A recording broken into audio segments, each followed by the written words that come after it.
Seja muito bem-vindo ao canal Neurofuncional. O meu nome é Rogério Souza e nessa aula de hoje nós vamos falar tudo sobre a doença de Alzheimer. Ela que é a maior doença neurodegenerativa aí no mundo todo, seguida da doença de Parkinson. Então nós vamos estudar tudo, desde a sua fisiopatologia até a questão de tratamento, o que se tem estudado recentemente quando se trata do Alzheimer. Só que antes de começarmos a aula, não deixa de se inscrever aí embaixo, marca no sininho, deixa o curtir, o comentário aí e vamos estudar neuro.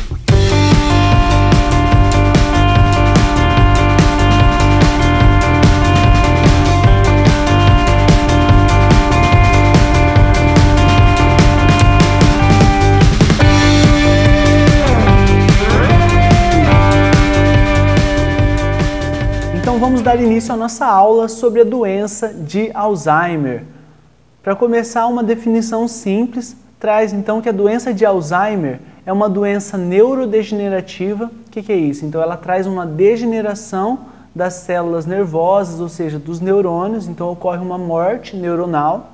Insidiosa, ou seja, ela tem uma característica progressiva, ou seja, ela inicia os seus sintomas e vai se agravando, por isso insidiosa.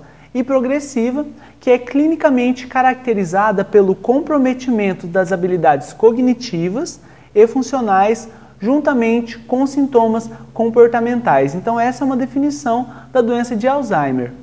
Ela trata-se então da principal doença neurodegenerativa, seguida aí da doença de Parkinson. Então quando nós pensamos em doença neurodegenerativa, a maior, a mais prevalente é a doença de Alzheimer. Corresponde a 70% de todos os casos de demência. Só citando outros tipos, por exemplo, tem a demência frontotemporal, demência por corpos de Levy, doença de Huntington e demência vascular. Mas lembrando que a mais prevalente é sim a doença de Alzheimer. Então, quando se trata de demência, o que é uma demência? É uma síndrome clínica que é caracterizada clinicamente pelo início lento dos déficits de memória, acompanhados por vários graus de alterações de personalidade. Então ela afeta significativamente a função do indivíduo, a sua qualidade de vida, o desenvolvimento tanto econômico quanto social, além de toda a estrutura familiar. Então lembrando que pessoas que têm déficit cognitivo, isso afeta diretamente a estrutura familiar e todas as áreas da vida desse indivíduo.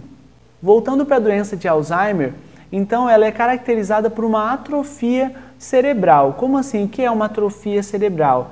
Então lembra que nós falamos que ela é neurodegenerativa, ou seja, ocorre uma morte das células nervosas. Por exemplo, nessa imagem aqui, o que nós podemos observar? Aqui do lado direito, um cérebro de um indivíduo que tem um Alzheimer avançado e um cérebro saudável. Vocês estão vendo que está atrofiado, ou seja, ocorreu uma morte neuronal aqui e esse cérebro atrofiou. Então essa é uma característica da doença de Alzheimer. Ela leva um comprometimento principalmente do hipocampo. Lembra da aula passada que nós falamos de hipocampo, que ele é muito importante na aquisição da memória recente? Então, na doença de Alzheimer, o hipocampo ele é muito comprometido. Lembrando também que ele tem uma função na consolidação da memória. Quando nós pensamos em memória a longo prazo, isso não é função do hipocampo, mas é ele que é responsável por consolidar essa memória e levar para as áreas específicas. Mas nós já falamos disso na outra aula, então se você ficou com alguma dúvida, confere lá essa aula. E também é caracterizada pelo aumento dos ventrículos, que nós chamamos também de ventrículomegalia. Vocês conseguem observar aqui a diferença do ventrículo lateral de um cérebro saudável para um cérebro com Alzheimer? Por que isso acontece? Pensa comigo, se o cérebro ele atrofia, faz sentido que esse cérebro vai ter um aumento nas suas circunvoluções, nos seus giros e nas cavidades, ou seja, nos ventrículos, tá bom? Para preencher o espaço devido a essa morte neuronal. Então é comum nós observarmos em indivíduos que têm Alzheimer uma ventrículomegalia. De uma forma simples, então, a doença de Alzheimer ela é caracterizada por uma diminuição das células nervosas e diminuição nas sinapses. Lembrando que principalmente os dendritos são comprometidos na doença de Alzheimer. Dá para ver aqui na imagem ó, a diferença dos dendritos aqui e os dendritos de pessoas com Alzheimer. Eles são muito comprometidos. Então, por isso, as sinapses também ficam comprometidas. Nós vamos ver depois o que é isso aqui, tá? As placas amiloides aí, nós vamos entender um pouquinho a fisiopatologia da doença de Alzheimer e como que elas influenciam nesse processo. Para reforçar, na doença de Alzheimer tem uma diminuição das células nervosas e das sinapses. Num contexto epidemiológico, a demência ela tem uma prevalência no mundo todo aí de 47 milhões de indivíduos, e esse número ele pode até triplicar até 2050, segundo alguns estudos recentes aí. E a doença de Alzheimer ela é responsável por mais de 35 milhões de pessoas no mundo com a doença. A projeção para os Estados Unidos é de 13 milhões de indivíduos com Alzheimer até 2050, ou seja, uma prevalência aí alta. E lembrando que ela é uma doença que é mais prevalente depois dos 65 anos. Sobre a sua etiologia, ela ainda, gente, não está totalmente esclarecida. Mas hoje em dia o que mais se acredita é que ela tem um fator genético muito importante, então 70% da causa da doença tem um fator genético. Tá, gente? Isso aqui não é de prevalência que eu estou falando, eu estou falando da causa em si. E mais uma exposição a fatores ambientais e estilo de vida, então que seria responsável aí pelos 30% restante, que isso está incluindo o quê? Exposição a metais tóxicos, como por exemplo alumínio, cobre, a pesticidas, químicos industriais, poluentes atmosféricos, porque tudo isso leva a gente a um processo de neuroinflamação no sistema nervoso.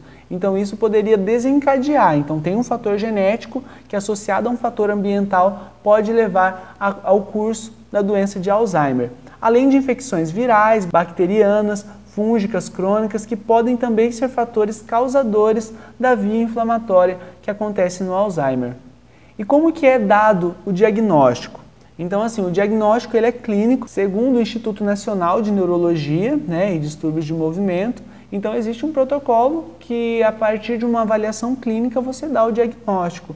Mas o que eu queria reforçar aqui, gente, que o diagnóstico definitivo, para você ter certeza que esse indivíduo tem Alzheimer, se dá com uma confirmação pós-mortem. Então, se encontra lá no cérebro do indivíduo, o indivíduo morreu, você olha lá o cérebro do indivíduo, você consegue observar alterações neuropatológicas específicas, como por exemplo, acúmulo de placas neuríticas e emaranhados neurofibrilares contendo proteínas tal hiperfosforiladas. Daqui a pouquinho nós vamos entender o porquê disso, então a confirmação do Alzheimer se dá através do pós-mortem, da análise pós-mortem do cérebro do indivíduo. Então, já que esse diagnóstico ele é feito de uma forma clínica, nós temos que entender, gente, que a doença de Alzheimer ela é uma doença contínua. Lembra que lá no começo nós falamos que ela é insidiosa, então ela começa e vai progredindo, então ela é de forma lenta. Então faz sentido que o diagnóstico ele se enquadre com cada fase, com cada estágio da doença. A primeira fase nós chamamos de fase assintomática ou fase pré-clínica, que é aquela fase em que o indivíduo apresenta alterações neuropatológicas, mas a capacidade cognitiva é normal, ou seja, aquele indivíduo ele já tem a doença porque esse processo neurodegenerativo já começou, mas ele não apresenta sintoma nenhum, tá bom? Então nessa fase nós chamamos de fase assintomática da doença. Seguida pela fase sintomática, também conhecida como prodrômica ou pré-demência, em que o indivíduo ele apresenta um declínio cognitivo progressivo antes do início de comprometimento funcional e uma demência evidente. Ou seja, aquele indivíduo que você começa a observar um declínio cognitivo importante, mas ele é independente, ainda não apresenta esse quadro de demência. Nós chamamos essa fase de fase sintomática. Seguida, a fase de demência. Só vale lembrar que o comprometimento cognitivo ele pode ser detectado bem antes dos sintomas de demência, então na fase sintomática. Então aqui só para ilustrar, como nós falamos, ela é uma doença contínua, ou seja, tempo dependente.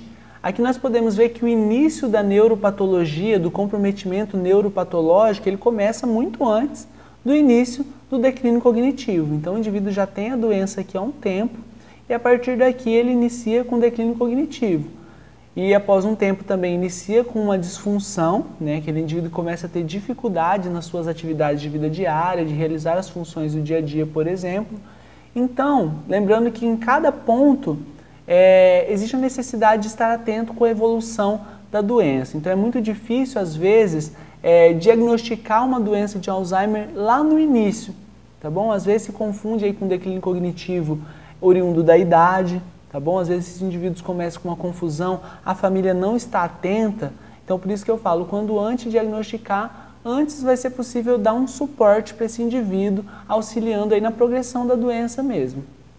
Então, quando nós pensamos na fisiopatologia da doença, é importante você saber que ela é caracterizada como uma proteinopatia, porque acredita-se principalmente que a doença é causada por uma deposição anormal de proteínas, chamadas de beta-amiloide, que nós podemos ver aqui as placas amiloides aqui, que levam a uma morte celular. Então, a principal causa da doença, o que mais se acredita hoje em dia, é que ela é causada por essa deposição anormal dessas proteínas, que vai levar a um processo inflamatório, o que nós chamamos também de excitotoxicidade. O que é excitotoxicidade? É quando o excesso de liberação de neurotransmissores excitatórios levam a uma morte neuronal. Isso vai levar também a uma disfunção mitocondrial e a presença de radicais livres, que nós sabemos que eles são tóxicos para os neurônios. Então, a presença dessas proteínas, beta-amiloides, elas vão levar a esses processos que vão culminar com a morte celular. Então, tudo isso é responsável pelo processo neurodegenerativo. E quando se trata de fisiopatologia, é impossível não falar também da importância da proteína tal. Só para vocês entenderem, aqui nós podemos ver uma região saudável do cérebro do indivíduo e aqui uma porção comprometida do cérebro do indivíduo, com Alzheimer. Vocês estão vendo que nessa região aqui nós podemos ver que as fibras estão bem organizadas, como se formam trilhos mesmo. Então os axônios, né, e os microtúbulos, eles estão organizados. E aqui isso não acontece. Nós chamamos de uma área de emaranhado. Por que isso acontece? Porque a proteína tal, ela tem uma função muito importante, que ela faz o quê? Ela organiza os microtúbulos. Então ela é muito importante porque essa função de estabilidade dos microtúbulos é o que mantém a capacidade de um axônio de transportar nutrientes do corpo em direção ao terminal e do terminal em direção ao corpo, que isso que vai nutrir o neurônio. Lembra quando nós falamos lá de neuroplasticidade na aula da professora Suhaila, que falou da importância dos fatores neurotróficos que são transportados pelos microtúbulos para manter a saúde do neurônio? Ou seja, para que esses microtúbulos permaneçam íntegros, a proteína tal ela é muito importante, porque ela faz essa estabilidade. E em indivíduos saudáveis ela é muito abundante, mas na doença de Alzheimer ela é hiperfosforilada, na forma de emaranhados. Estão vendo que aqui então é como se formassem trilhos mesmo, e aqui isso não acontece, essa organização não está presente, então não tem a proteína tal ativa estabilizando os microtúbulos. Então isso impede esse fluxo de nutrientes nos neurônios, tá bom? Que isso acontece através dos microtúbulos. Então, uma característica da doença de Alzheimer é a presença de emaranhados, porque pela proteína tal está hiperfosforilada e não conseguir estabilizar o microtúbulo. Só revisando então, pessoal, fisiopatologia da doença de Alzheimer, nós pensamos no acúmulo de proteína beta-amiloide e proteína tal hiperfosforilada, tá bom? Então isso acaba levando ao processo neurodegenerativo. Então as placas e os emaranhados tendem a se espalhar por todo o córtex em um padrão previsível, de acordo com o avanço da doença. Lembra que nós falamos que tinha um comprometimento importante do hipocampo aqui na região temporal? Então, ela vai se espalhando aqui a presença das placas e vai comprometendo aí todas as regiões do cérebro do indivíduo, tá bom? Então, por isso que o Alzheimer é muito caracterizado por déficit de memória, porque esse comprometimento ele é muito importante nessa região. Falando então da progressão da doença, como que ela se dá? Então, nos estágios iniciais, as placas se formam nas regiões envolvidas, que estão relacionadas com aprendizagem e memória, pensamento e planejamento. Enquanto que no estágio de leve a moderado, as placas se espalham para regiões envolvidas com fala e compreensão de discurso, por isso que o indivíduo ele tem dificuldade de fala e de compreender o que você está falando, de percepção de onde o corpo está em relação aos objetos ao seu redor. Se você não viu a aula de hipocampo, eu aconselho você dar uma olhada lá que eu até explico porque pessoas com Alzheimer têm essa dificuldade de localização espacial, que é uma das funções do hipocampo. Então o indivíduo ele pode acontecer o quê? Eu já conheci indivíduos que foram no centro, por exemplo, fazer uma compra e depois esqueceu onde estava o carro. Acabou ligando para a polícia porque falou que tinham roubado o carro dele. Mas na verdade ele não lembrava onde estava, tá bom? Essa capacidade de localização espacial estava comprometida. E já no estado grave tem uma perda da capacidade de comunicar, então esses indivíduos não se comunicam mais, nem de reconhecer a família e as pessoas queridas e acabam não conseguindo cuidar de si mesmo. E qual que é o tratamento para a doença de Alzheimer? Então, vale falar que ela é uma doença sistêmica, então precisa de uma equipe multidisciplinar. Ela é crônica, então ainda não existe uma cura para o Alzheimer, então o tratamento ele acaba sendo ainda, infelizmente, sintomático, tá bom? Mas existe a necessidade de uma equipe multidisciplinar. Então, como nós vamos ver agora, não existem remédios que resolvem o problema, esse processo neurodegenerativo, mas existe um comprometimento cognitivo, de fala e funcional. Então é muito importante um fisioterapeuta na equipe, um psicólogo, um fonoaudiólogo, para que esse indivíduo seja tratado como um todo e tenha uma qualidade de vida melhor e uma progressão menor da doença. Então o tratamento é a farmacoterapia, lembrando que as terapias atuais não modificam o curso da doença, então o tratamento ainda ele é sintomático e se dá pela memantina, que é um antagonista do receptor NMDA, que faz o quê? Diminui a neurotoxicidade. Lembra que nós falamos que a excitotoxicidade ela se dá pelo efeito maléfico da presença de neurotransmissores excitatórios no córtex, que isso leva a um processo neurodegenerativo? Então a memantina ela diminui esse processo neurotóxico. E ela está mais indicada para a doença de Alzheimer de grave a moderado. Vai acabar melhorando cognição, comportamento e capacidade de realizar as atividades de vida diária desses indivíduos. Os inibidores da colinesterase também são muito utilizados no tratamento da doença de Alzheimer, que a atividade dos neurotransmissores colinérgicos é baixa na doença de Alzheimer. Um dos nomes comerciais que são utilizados, por exemplo, a donepezila, galantamina e rivastigmina, que acaba sendo indicado para indivíduos com doença de Alzheimer de leve a moderado para melhorar temporariamente a cognição. Atualmente, o foco das pesquisas, quando se trata de medicação, estão em drogas que possam retardar ou prevenir a progressão da doença, como, por exemplo, drogas anti-amiloides. Por quê? Porque elas diminuem a produção do beta-amiloide, lembra das placas amiloides que estão relacionadas com a fisiopatologia da doença? Então essas drogas aumentariam a sua depuração ou reduziria a agregação de proteína. E também drogas anti-tau, que inibiriam a agregação e fosforilação da tau, que também está relacionado lá com os amaranhados, que também são características da doença de Alzheimer. Só que ainda não existe melhora clínica comprovada com essas medicações. Lembrando, gente, eu não sou médico, então eu não vou aprofundar o tratamento medicamentoso, mesmo porque isso é atualizado sempre, tá? Só para vocês terem uma ideia do que se é utilizado segundo a literatura hoje em dia, mas ainda não existe um tratamento eficaz para a doença de Alzheimer. Então o tratamento ele tem que ser sim com uma equipe multidisciplinar. Já que não tem cura, vamos dar qualidade de vida para esse indivíduo e para a família também. Muito tem falado recentemente desse estudo que foi realizado lá na Universidade Federal do Rio de Janeiro. Se tiver alguém assistindo aí, parabéns para vocês. Uma grande descoberta que repercutiu todo o Brasil e o mundo. Então esse estudo que foi publicado agora em 2019, que descobriu o que, gente? Um papel importante da irisina, que é produzida pelo exercício. Então aí quem trabalha com exercício, fisioterapeuta e educador físico, ponto pra gente, tá bom? Esse estudo acabou descobrindo que a irisina ela é importante na formação de memórias, na neuroproteção, então contra toxinas produzidas no Alzheimer. Então ela é importante quando nós pensamos em prevenção ao Alzheimer.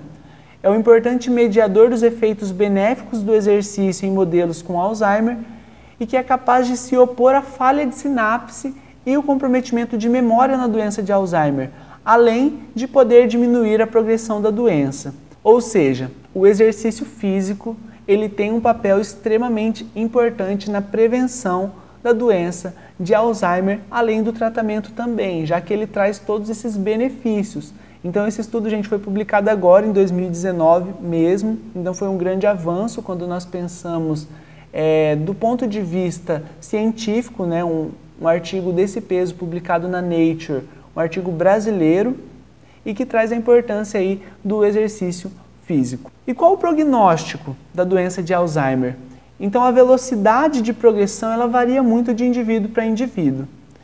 As pessoas com Alzheimer vivem em média 8 anos, podendo chegar até 20 anos, como eu disse, depende de indivíduo para indivíduo.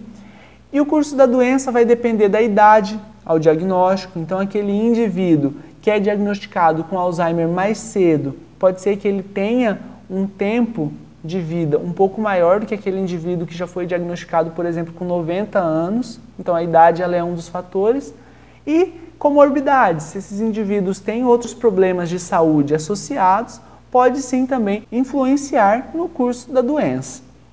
Então eu espero que essa aula tenha te ajudado. Então foi uma aula que muita gente me pediu, gente, deu muito trabalho montar isso aqui para vocês, quase 15 horas elaborando, pesquisando o artigo, então eu espero que tenha te ajudado.